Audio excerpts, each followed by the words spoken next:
Bueno, muy buenas noches a todos.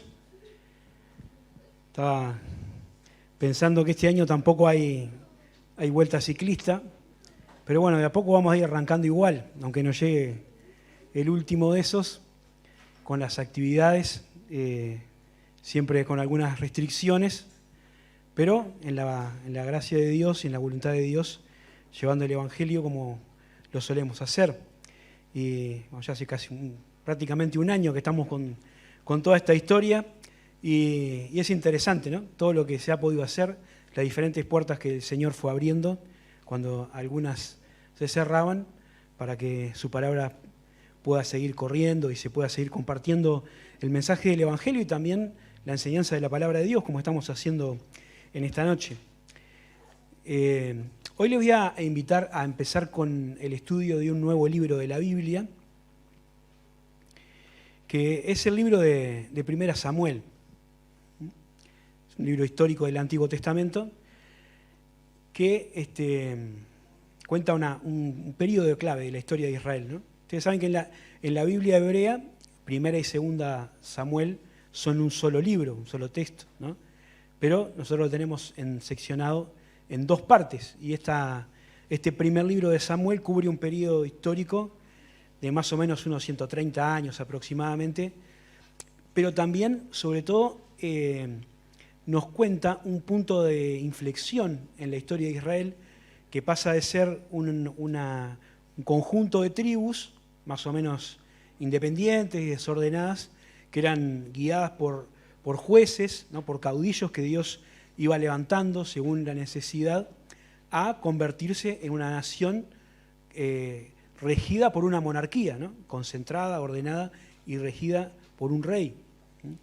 Y este cambio se produjo durante este libro de Samuel. Este cambio en la forma de gobierno no es solo una anécdota política, sino que implica también un cambio en la relación que Israel tenía con Dios, ¿no?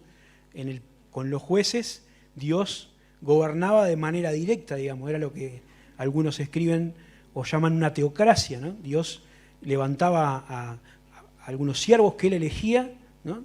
Y dotaba para alguna tarea específica y lo funcionaba de esa manera, pero después el pueblo de Israel no quiere más esa forma de gobierno, quiere tener un rey como tienen las naciones que estaban a su alrededor y entonces se vuelcan a este otro modelo de la monarquía. Vamos a ver la historia de Saúl, el primer rey de Israel, que era un hombre alto, grandote, capacitado para la guerra, pero un hombre que tenía muchas falencias desde el punto de vista espiritual. Y él al final termina siendo desechado por Dios y suplantado por David, ¿no? Que no reunía capaz que todo ese tipo de características como Saúl, pero que la Biblia dice que era alguien conforme al corazón de Dios. Y con ese rey, con David, Dios hace un pacto por el cual establece que uno de sus descendientes iba a ser rey para siempre, que iba a ser el Mesías, el Hijo de Dios. Así que este libro prácticamente cubre o se cuenta a través de la vida de estos tres actores o personajes, ¿no? Samuel, Saúl y David, ¿no? Cada uno de ellos fue dirigiendo los destinos de Israel y después la historia va a seguir. Siempre comentamos algo acerca del autor y la fecha en que se escriben estos libros, pero en el caso del libro de Samuel, no hay una clara definición de quién es el autor, ¿no? La tradición hebrea dice que fue escrito por Samuel, en colaboración con algún otro, como Natán y Gad, ¿no? Eso de la colaboración es obvio porque el libro cuenta la muerte de Samuel y algunas cosas posteriores a ese momento, así que no puede haber sido él solamente. Pero en realidad no hay una clara determinación del autor humano de este libro, ¿no? Aunque tanto los hebreos en su canon como nosotros lo tenemos incorporado porque se entendió que era un libro que tiene la inspiración divina. El contexto histórico es el final del tiempo de los jueces, ¿no? comienza ese libro a continuación del libro de Jueces y de Ruth, que están ubicados en el mismo tiempo histórico, que es un tiempo, además de este cambio que les mencionaba anteriormente, de una profunda crisis en Israel, ¿no? Todo el libro de los Jueces se caracteriza por ser bastante convulsionado, ¿no? A estos problemas políticos o militares que el pueblo de Israel tenía, que eran constantemente invadidos y dominados por los enemigos, se sumaban las crisis económicas que estas guerras generaban, con mucha pobreza, con mucha miseria, necesidad, ¿no? Pero sobre todo una profunda decadencia moral y espiritual, ¿no? Las cosas que pasan en el libro de los Jueces son increíbles, ¿no? Increíbles. De un pueblo totalmente olvidado de Dios, ¿no? Del Dios que los había sacado de Egipto y que los había introducido en la tierra prometida y que se habían volcado a imitar las prácticas de los pueblos que estaban en aquella tierra, que Dios les había mandado expulsar y que ellos no habían terminado de obedecer. Y como estaba dicho por Dios, eso iba a ser una consecuencia tremenda, que al final fue lo que fue ocurriendo, ¿no? Y así Israel oscilaba entre la dominación del enemigo, el levantamiento de un juez, la liberación, un tiempo de paz y después otra vez el mismo ciclo, ¿no? Hasta que llegamos al tiempo donde comienza a regir Samuel, ¿no? El último de los jueces, el primero de los profetas, el hombre que ungió a los dos primeros reyes de Israel. Y es interesante que a pesar de esa oscuridad espiritual que había en Israel, siempre Dios se reserva un remanente de hombres que son fieles a Dios, ¿no?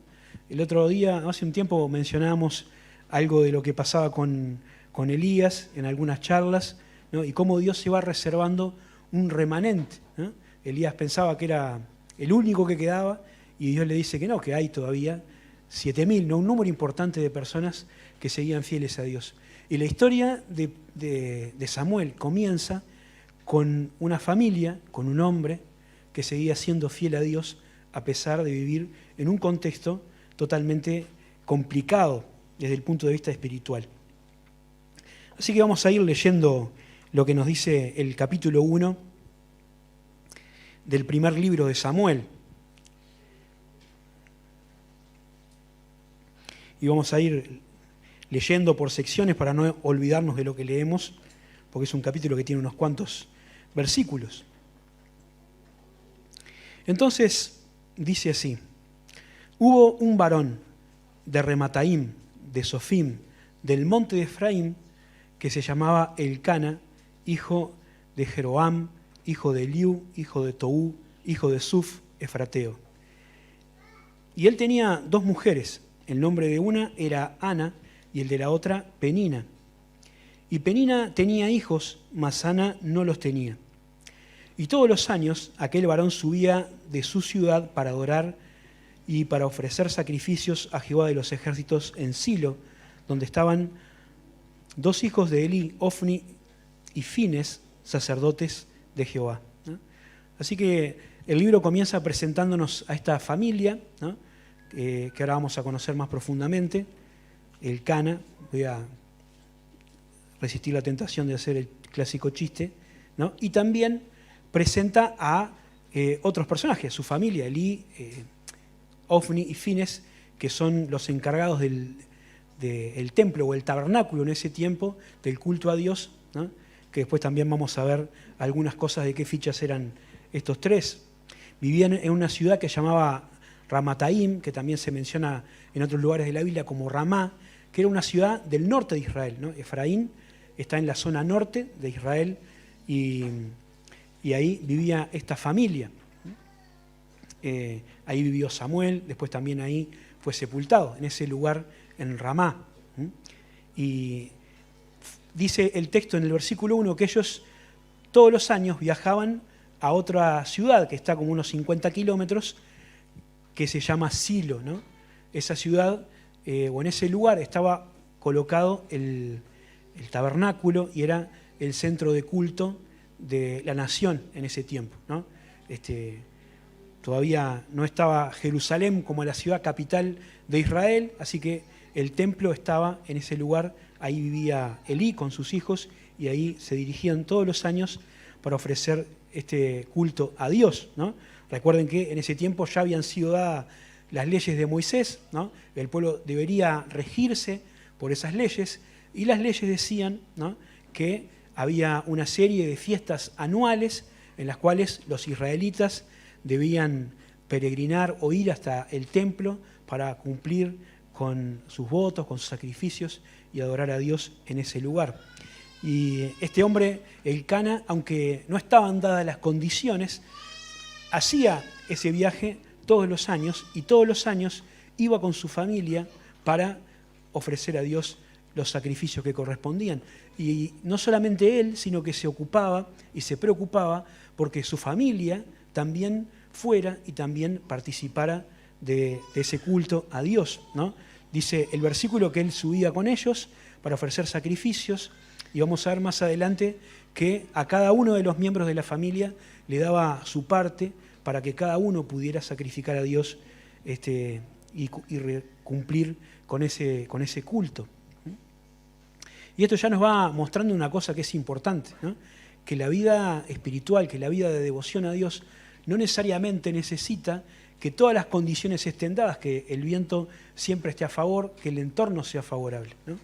Este hombre, Elcana, y lo vamos a ver también en el caso de Samuel, ¿no?, a pesar de un contexto totalmente contrario, ¿no?, donde no había ningún factor prácticamente que impulsara a uno a adorar a Dios, ellos mantenían esa vida piadosa y de devoción a Dios.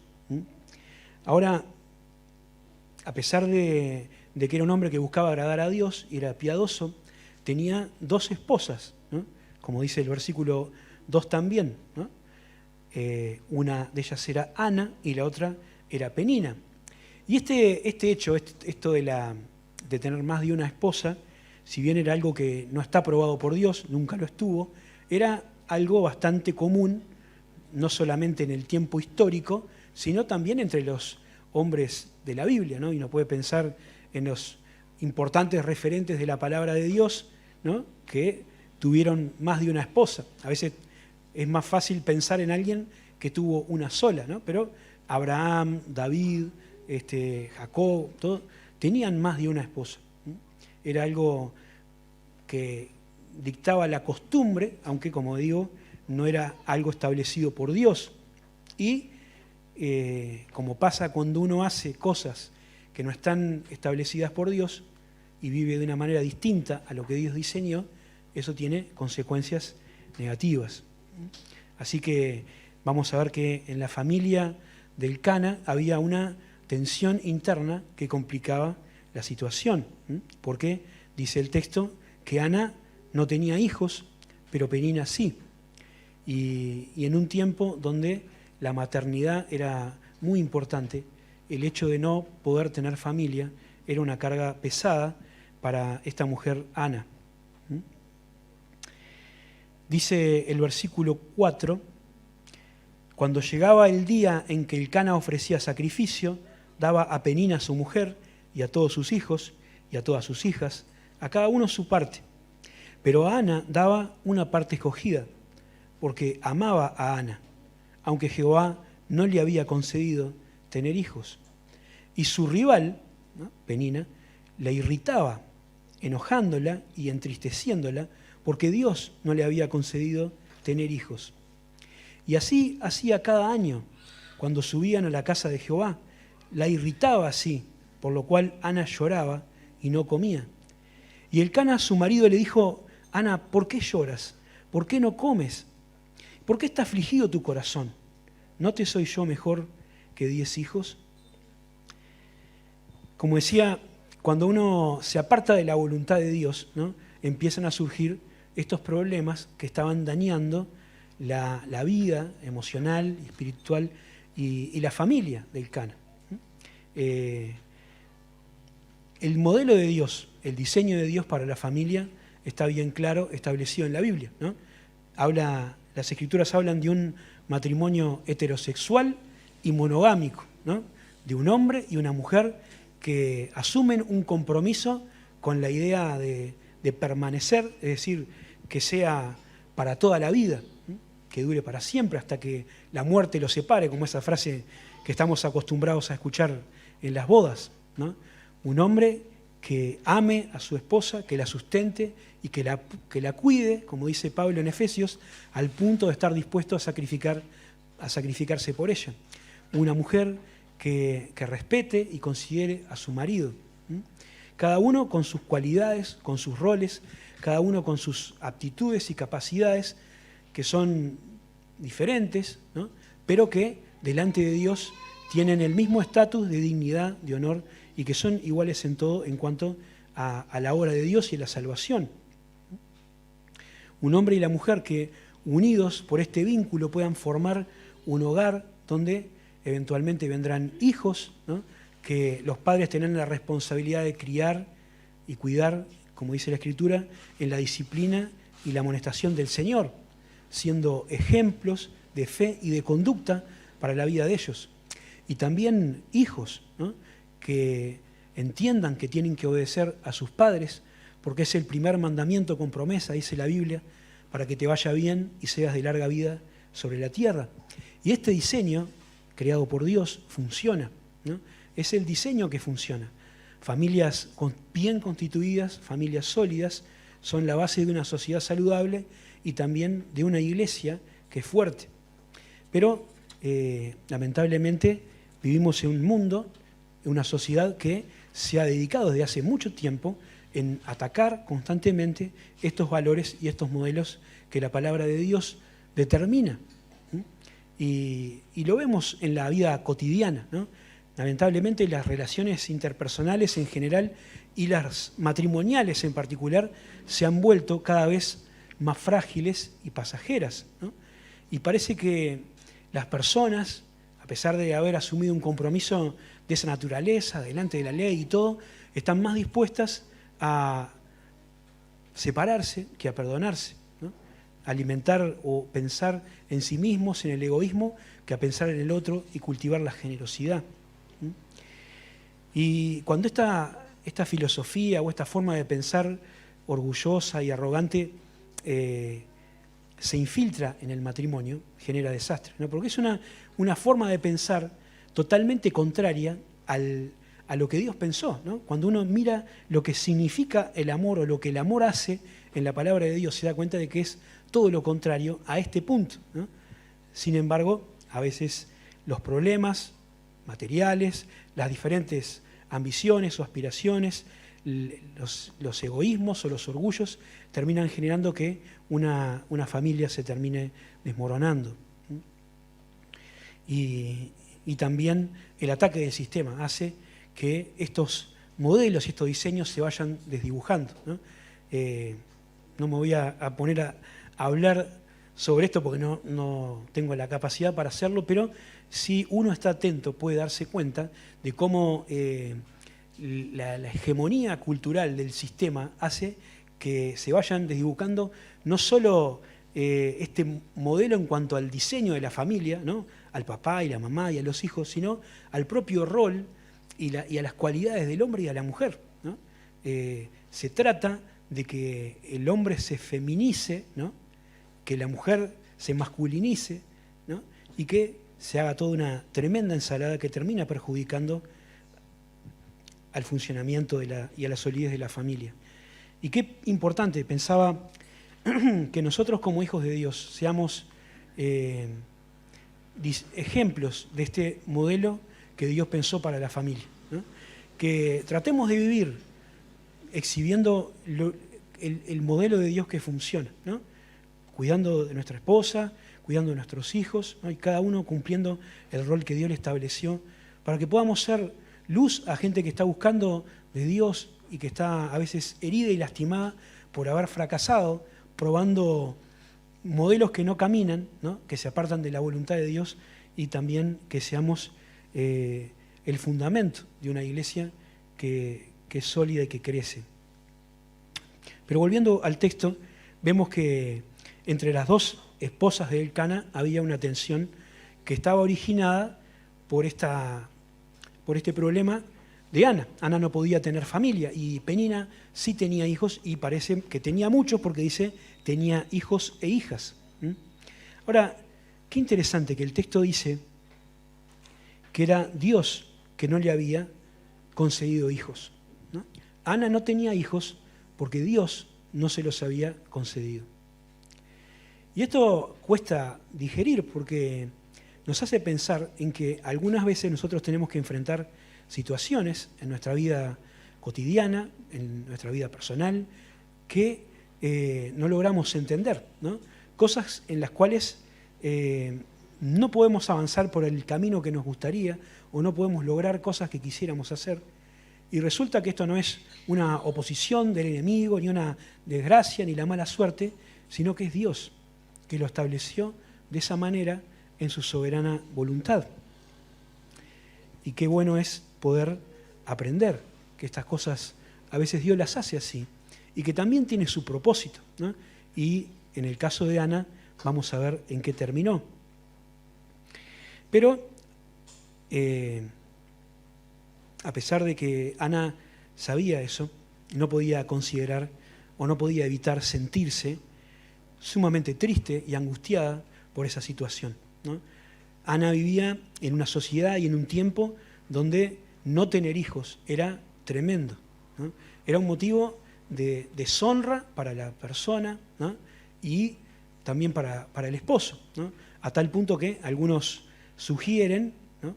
Comentando, o gente que conoce más del contexto histórico, que el hecho de que Elcana tuviera una segunda esposa era consecuencia de que Ana no podía tener hijos y para procurarse una descendencia, entonces se recurría a sumar una esposa más a la familia, ¿no? Los hijos eran muy importantes, no solamente son esos bebitos tiernos que a todo el mundo le gusta abrazar ahí, por lo menos cuando son chiquitos, sino que eran una fuente de mano de obra para la familia y eran el sustento de los padres cuando llegaban a mayores. Así que no tener hijos no era solamente una cuestión ahí anecdótica, sino que era una cuestión importante. Elcana intentaba compensar esa situación porque dice el texto que él amaba más a Ana que a Penina, ¿no? Y se preocupaba de que ella tuviera una doble porción o una porción escogida del sacrificio que iban a ofrecer, ¿no? Algunas versiones dicen una doble porción, lo que hace pensar en que Elcana trataba de hacer sentir a Ana como más contenida y le daba una porción adicional como si tuviera un hijo, ¿no? Pero todas esas cosas no daban resultado en el corazón de Ana, ¿no? Ella sentía el puñal clavado de su esterilidad, sufría con el ataque constante de Penina, su rival, dice el versículo en la Biblia, que constantemente la estaba martirizando porque ella no podía dar a luz a su familia. Sentía su frustración, ¿no? Y ni siquiera esta contención que su esposo intentaba daba resultado, ¿no? Y eso creo que también puede pasarnos muchas veces a nosotros, ¿no? También vivimos en un mundo en el que si uno no cumple con los estereotipos, de belleza y de funcionalidad que la sociedad considera como ideales, también la puede pasar mal, ¿no? Si uno no es lo suficientemente lindo o alto o delgado o inteligente, si no tiene una buena posición económica, si no se viste de determinada manera, si no es hábil para los deportes, si no es una persona extrovertida, entonces la puede pasar mal. Es un mundo cruel, ¿no? Estas cosas. Pero y esta sociedad nos hace sentir, cuando tenemos estas carencias, que somos menos. A veces lo dicen directamente, a veces te lo hacen sentir, pero sin duda uno siente que está un escalón por abajo de los demás, ¿no? Ahora lo llaman bullying, ¿no? El acoso famoso, pero ya existía hace 30 siglos, ¿no? Y esta mujer, Ana, era víctima en su propia casa. Pero lo interesante es que a pesar de toda esa situación, ¿no? De las burlas de Penina y de esta involuntaria incomprensión de su marido, que por más que hacía no podía llegar a salvar, ¿no?, la herida de su esposa, Ana toma una decisión que es ejemplar, ¿no?, y que es una gran lección para todos nosotros, porque en una sociedad donde no la comprendían ni la aceptaban, ella busca refugio y consuelo en el Señor. Y Ana va a orar. Dice el versículo 9. Se levantó Ana, después que hubo comido y bebido en Silo, y mientras el sacerdote Elí estaba sentado en una silla junto a un pilar del templo de Jehová, ella con amargura de alma oró a Jehová y lloró abundantemente. E hizo voto diciendo: Jehová de los ejércitos, si te dignares mirar la aflicción de tu sierva, y te acordares de mí, y no te olvidares de tu sierva, sino que dieres a tu sierva un hijo varón, yo lo dedicaré a Jehová todos los días de su vida, y no pasará navaja sobre su cabeza. Y mientras ella oraba largamente delante de Jehová, Elí, que estaba observando la boca de ella, pero Ana hablaba en su corazón y solamente se movían sus labios y su voz no se oía. Y Elí la tuvo por ebria. Entonces le dijo Elí: ¿hasta cuándo estarás ebria? Digiere tu vino. Y Ana le respondió diciendo: no, Señor mío, yo soy una mujer atribulada de espíritu. No he bebido vino ni sidra, sino que he derramado mi alma delante de Jehová. No tengas a tu sierva por una mujer impía, porque por la magnitud de mis congojas y de mi aflicción he hablado hasta ahora. Y Elí respondió y dijo: ve en paz, y el Dios de Israel te otorgue la petición que le has hecho. Y ella dijo: halle tu sierva gracia delante de tus ojos. Y se fue la mujer por su camino y comió y no estuvo más triste. ¿No? Ana no permitió que la situación en la que se encontraba, esa de tristeza y de angustia, de un corazón apretado, ¿no?, fuera dominando su vida. Ella fue a la casa de Dios y a derramar su alma delante de Dios, ¿no? Se levantó, comió, bebió y fue a orar. Y la oración de Ana, no solamente las palabras, sino la forma en que Ana oraba, sin duda, es una lección, por lo menos para mí y quizás para muchos de nosotros, ¿no? Ana oró al Señor, dice, oró con sinceridad, con intensidad, oró, largamente, lloró abundantemente, derramó su corazón delante de Dios, se lo tomó con calma, ¿no? No fue una oración apurada, no fueron palabras así como a veces oramos nosotros repitiendo casi de memoria la misma frase. No fue solamente para cumplir el rito, sino que fue para derramar su alma delante del Señor, su Dios, de Jehová de los ejércitos, ¿no? Y esta expresión es interesante. Jehová de los ejércitos hace referencia al Dios Todopoderoso, ¿no? Los ejércitos ahí no tiene una connotación militar, sino que habla de la creación, ¿no? Los ejércitos en el sentido en que se menciona, por ejemplo, en Génesis capítulo 2, cuando habla del ejército del cielo, es decir, de todas las estrellas y los planetas, de todos los astros, de todas las criaturas y las cosas creadas por Dios. Dios es el Señor de la creación, es el que controla todas las cosas y el que tiene los recursos para hacer su voluntad. Así que Ana habla con ese Dios, ¿no?, que puede hacerlo todo para pedirle por su situación. Ella sabe que el problema que tiene es insalvable desde el punto de vista humano, pero recurre a Dios Todopoderoso para que intervenga, ¿no? Y lo hace de una manera especial, porque ella, además de orar de esta manera, con intensidad, ¿no?, derramando su corazón delante de Dios, dice el texto que ella hace un voto, ¿no? Es una promesa voluntaria que alguien hace a Dios a cambio de un favor que espera recibir, ¿no? Ella dice que quiere un hijo varón y que si Dios en su misericordia se acuerda de ella y le concede ese niño, ella lo va a entregar a Dios para que sea nazareo nazareo todos los días de su vida, ¿no? Esto de nazareo que se menciona acá, aunque no dice la palabra, ¿no?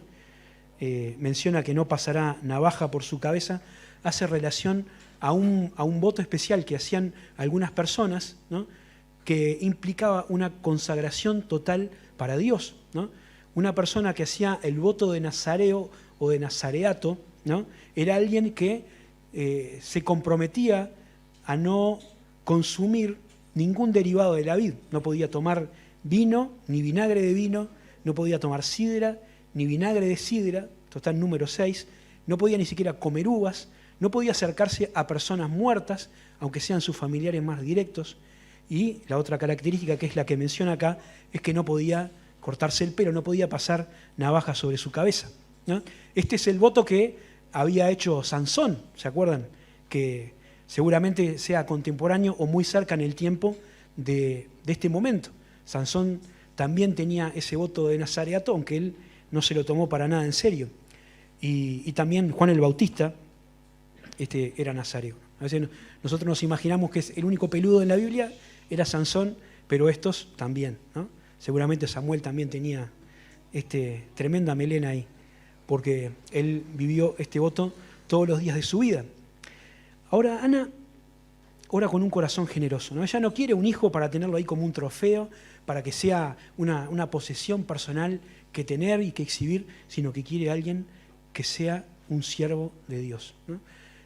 Tener un hijo iba a borrar esa deshonra que ella sentía por no poder tener familia, pero sobre todo ella quiere un siervo del Señor, ¿no? Y esto me hizo pensar también, porque es una lección importante para los que somos padres, ¿no? Seguramente nos preocupamos y tenemos mucho interés en que nuestros hijos, ¿no? Sean personas saludables, que sean personas capacitadas, que estudian, ¿no? Como dice una canción que tiene Santiago Benavides, ¿no? Que sepan inglés, que hagan gimnasia, que toquen piano y aprendan un montón de cosas, pero sin que necesariamente eso esté mal o haya que evitarlo. Sobre todas las cosas tenemos que querer y procurar que ellos amen a Dios y que pongan su prioridad en el reino de Dios y en su justicia, ¿no? Antes que otras cosas que también son importantes.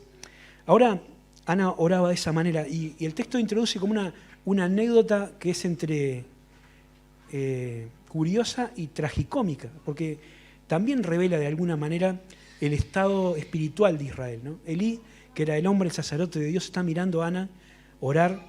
Él estaba sentado en una silla, supongo yo, a cierta distancia, y veía que Ana movía los labios, pero no decía nada.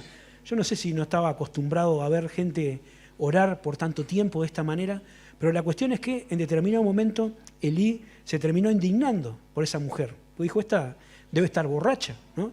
¿Qué hace tanto tiempo ahí y mueve los labios y no se escucha nada? Así que fue a encararla y prácticamente la pretendió echar del templo, decirle, bueno, si estás borracha, andate y vení en otro momento cuando estés mejor. Pero Ana también nos muestra otra característica, ¿no? Y es ese corazón de humildad y de respeto que tenía. Porque reaccionó bien, ¿no? Para la forma en cómo Elí parece haberle hablado, Ana reaccionó diciéndole, no, Señor, no estoy borracha. Al contrario, estoy derramando mi alma delante del Señor, ¿no? Soy una mujer atribulada de espíritu. Y le contó todo lo que había estado orando delante del Señor.